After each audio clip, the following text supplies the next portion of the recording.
불빛에 벌레가 모여드는 것은 흔한 일인데요. 너무 과도하게 모여들면 문제가 됩니다. 최근 밤마다 모여드는 곤충 때문에 몸살을 앓는 곳이 있습니다. 과연 곤충의 정체는 무엇이고 얼마나 많길래 문제가 되는 걸까요?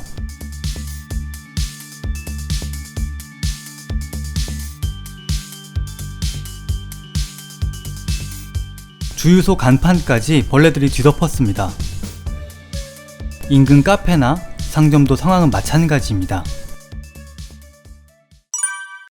화려한 조명 밑은 날벌레 천국입니다.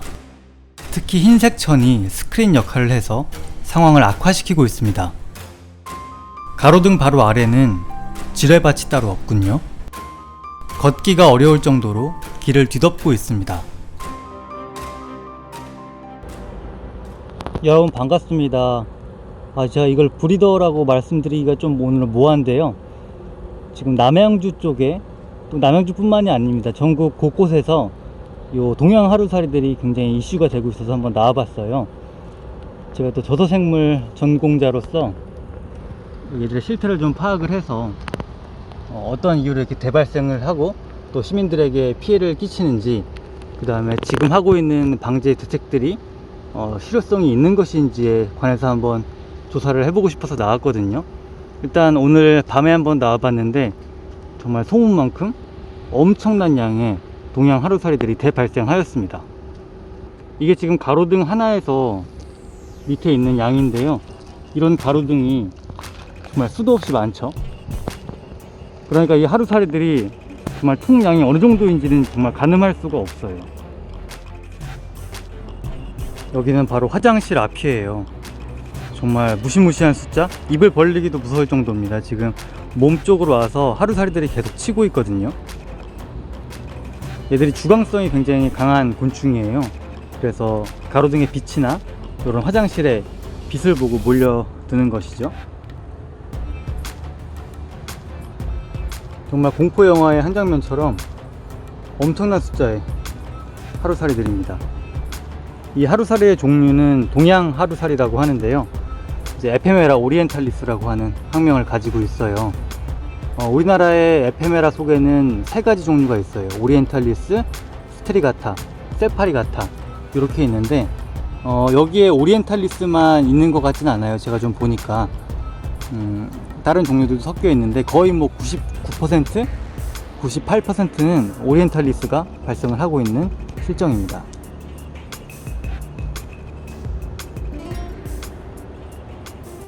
화장실 안으로 한번 들어와 봤는데요, 완전히 하루살이들에 의해서 여기서도 점령이 된 상태입니다. 아까 말씀드렸듯이 오리엔탈리스를 비롯해서 이런 수소곤충들이 특히 주광성이 굉장히 강한 편이에요.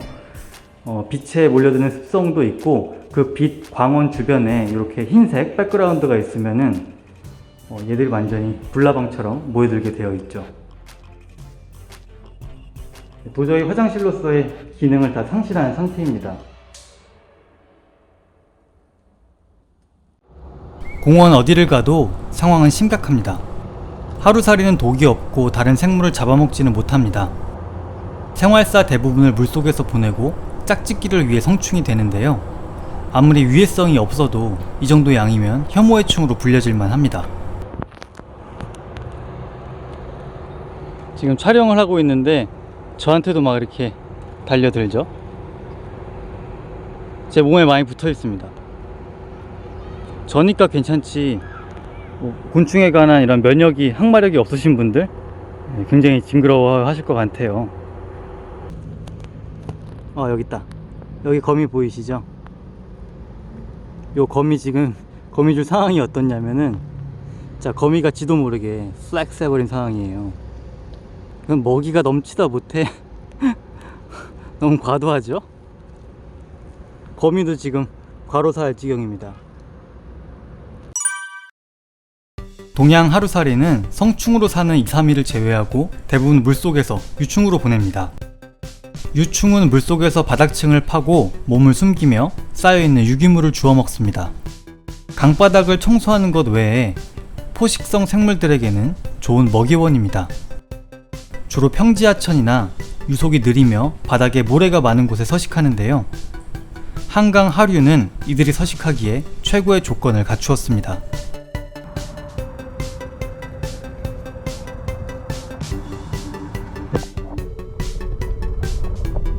수변은 호박돌로 이루어져 있지만 조금만 들어가면 샌드와 펄층입니다.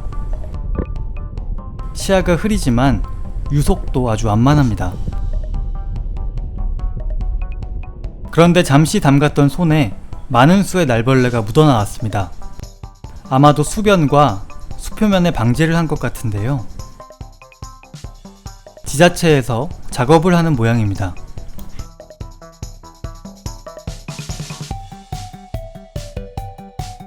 그러나 선별적으로 하루살이만 죽이는 약은 없습니다.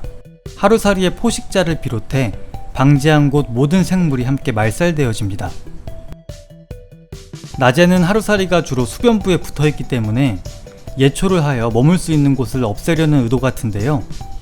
정말 수변에 풀이 하나도 없습니다. 그러나 이러한 작업은 오히려 역효과를 낼 수 있습니다. 이른바 버퍼존이 사라진 것인데요. 숨을 곳이 없어진 하루살이들은 인간의 영역으로 올라올 수밖에 없습니다. 또한 육상에서 가장 하루살이를 많이 잡아먹는 조류의 활동을 위축시키게 됩니다. 하루살이를 죽여서 수를 줄이는 것은 무의미합니다. 이렇게 넓은 강바닥 전체가 그들에게 최상의 서식처이기 때문입니다. 잡아내거나 죽여서 해결할 수 있는 양이 아닌 것 같아요. 인간의 영역으로 모여드는 것은 모두 빛 때문입니다. 모여들게 하지 않으면 불편할 일도 없게 됩니다. LED 전등의 장점 중 하나는 파장의 조절이 가능한 것입니다.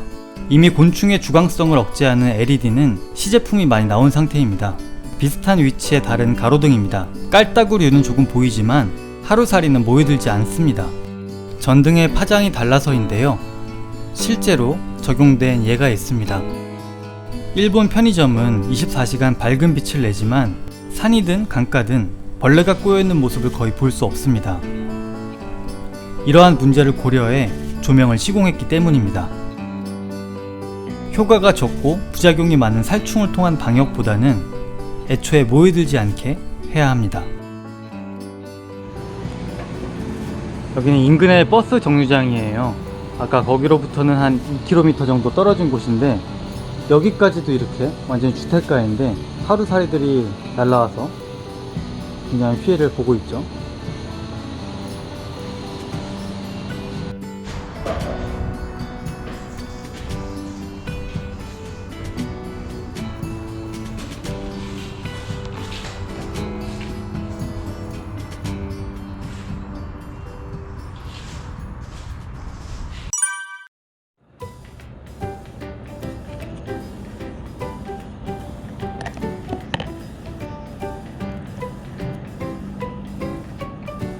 자, 일단 너무 많으니까 집에 있는 녀석들 먹이도 좀 줄 겸 좀 담아가 볼게요.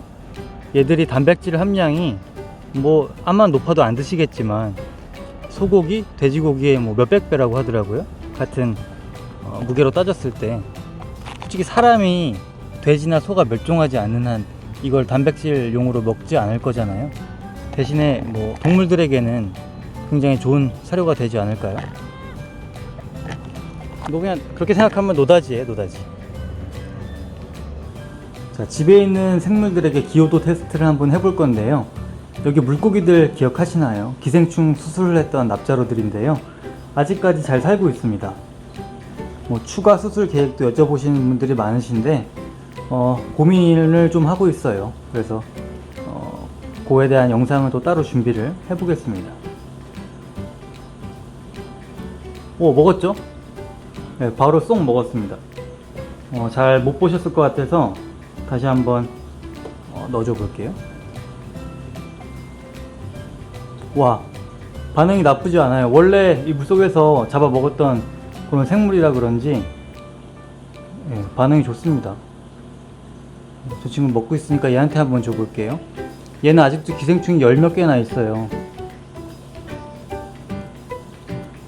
그래서 밥을 옆에 친구보다 2배, 3배 주는데도 이렇게 그 몸에 살이 쪄있지가 않아요. 이거 먹이거든. 먹어봐. 그렇지. 네. 먹이에 대한 어떤 기호도는 괜찮은 것 같습니다. 뭐 주저하지 않고 받아 먹는 모습들이에요. 잘 먹죠? 여기 이쪽에 있는 애들한테 줘봐야 돼. 보고도 나와야 되는데 보고 어디 갔지?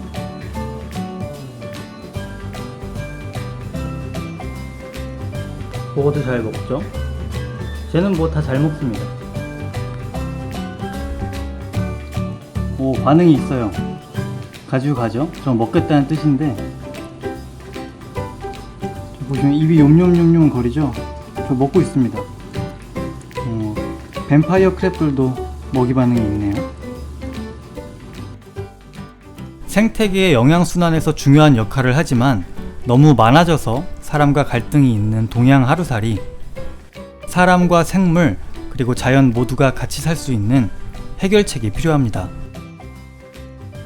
시청해주셔서 감사합니다.